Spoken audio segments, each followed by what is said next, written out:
Good afternoon বন্ধুরা, চলো প্রতিদিনের মতো আজকে আমি লাঞ্চ নিয়ে বসে গেলাম। তো ভাবলাম তোমাদের সাথে একবার একটুখানি শেয়ার করে নিই। দেখো পাতে আমি নিয়েছি এই যে সাদা ভাত, ঠিক আছে, একবার দেখে নাও। এই যে সাদা ভাত আছে, আর এই যে বড়া ভেজেছি আজকে আমি। এটা কিসের বড়া বলতে পারো?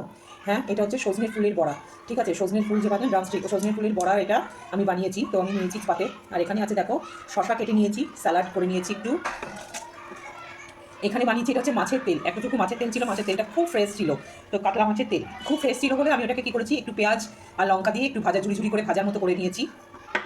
আর পাতে আছে চিকেন, কালকে আমি চিকেন বানিয়েছিলাম, তো চিকেন একটু বেঁচে গিয়েছিল, তো সেটা আছে বলে আজকে আর মাছ টাছ কিছু বানাইনি, চিকেন আছে। তো এই হচ্ছে আজকে আমার লাঞ্চ মেনু। তো পাতে রইল কি, সজনের ফুলের বড়া, মাছের তেলের বড়া মানে ঝুড়ো ঝুড়ো করে ভাজা, স্যালাড আর চিকেন, আজকের আমার লাঞ্চের মেনু। তো চলো বন্ধু, কথা বলে আর বেশি সময় নষ্ট না করে খাওয়া দাওয়া শুরু করে দিই। তোমাদের যাদের যাদের খাওয়া হয়নি এখনও, তারা অবশ্যই খেতে বসে যাও, আমিও খাওয়া শুরু করে দিচ্ছি। প্রথমে আমি এই বড়াটা দিয়ে খাবো, দেখি বড়াটা কেমন ভাজা হয়েছে। এর মধ্যে যে বেসন আর একটু কর্নফ্লাওয়ার দিয়েছি, কর্নফ্লাওয়ারটা দিয়েছি একটু মুচমুচ হওয়ার জন্য, আর বেসন আছে, লঙ্কা আছে, পেঁয়াজ রসুন আমি কিছু এর মধ্যে দিইনি, শুধু বেসন আর কর্নফ্লাওয়ার দিয়ে আর লঙ্কা দিয়ে ভেজেছি। অনেকে হয়তো পেঁয়াজ টেয়াজ দেয়, আমি কিন্তু পেঁয়াজ কোনোদিন দিই না। হুম, দারুণ লাগছে গরম গরম বড়া।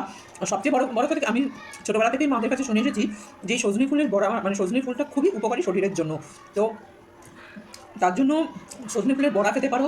আর একটু হেলদি করে খেতে হলে তুমি এটা তরকারিও খাওয়া যায়, আমার মা তরকারিও করতো, মানে বানায় হচ্ছে তোমার বেগুন টেগুন দিয়ে, শিম দিয়ে, বেগুন দিয়ে সজনে ফুলের মানে ফুলটা দিয়ে আমার মা তরকারিও বানায়, তো বড়াও বানায়।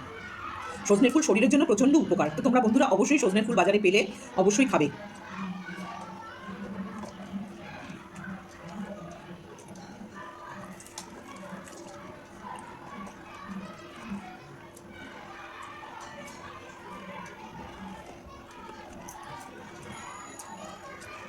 আমার তো সজনে ফুল এরকম পাতে পেলে আমার আর কিছু চাই না, আমি এটা দিয়েই আমার ভাত খাওয়া হয়ে যায়।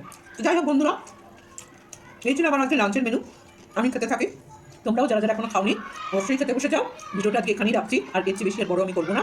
চলো টাটা, পরে আবার একটা ভিডিওর সাথে দেখা হবে।